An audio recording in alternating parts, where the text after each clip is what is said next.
دياز من الاول يا رجل.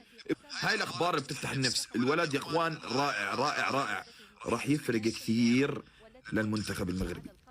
بالتوفيق لمنتخبنا المغربي وبالتوفيق لابن المغرب ابراهيم دياز. واللاعب اعطى الضوء الاخضر للمدرب المنتخب المغربي الركراكي انه يضيف اسمه مع قائمه المنتخب المغربي، وتعرفون انه ابراهيم دياز راح يكون له دور كبير مع المنتخب المغربي. خبر سار لاخوتنا المغاربه اكيد هو منتخب السود الاطلس.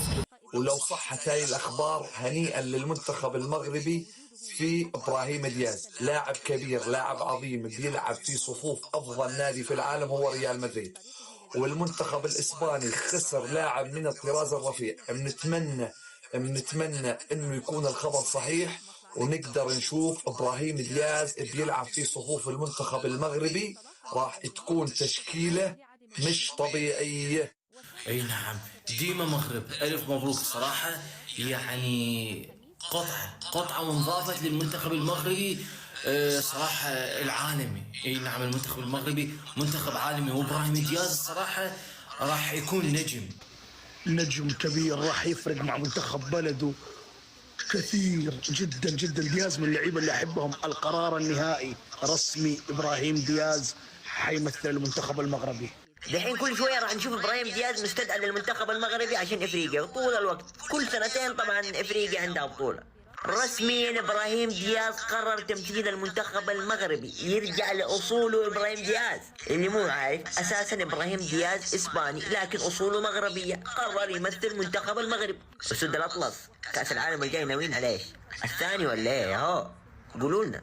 بس معقوله مع قدوم ابراهيم دياز نشوف زياش خلاص يصير في الدكه؟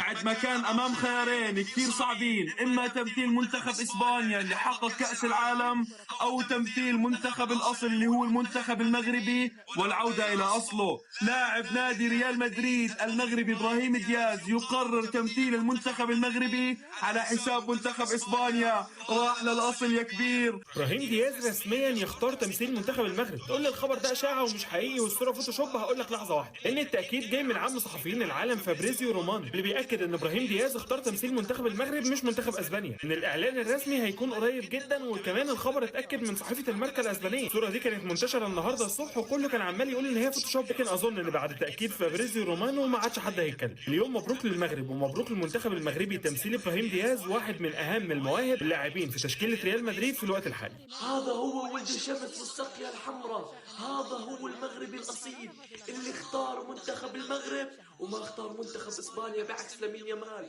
هذا هو المغربي الاصيل. اصلا انت يا لامين يامال فضلت منتخب اسبانيا ليش؟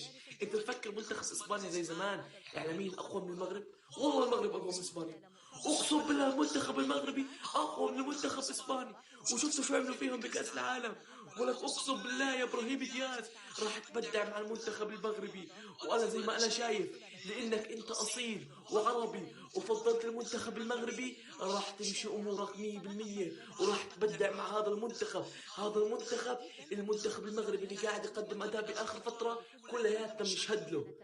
والله اقسم بالله يا ابراهيم دياز افضل اختيار عملته بعكس لامين يامال. ديما مغرب.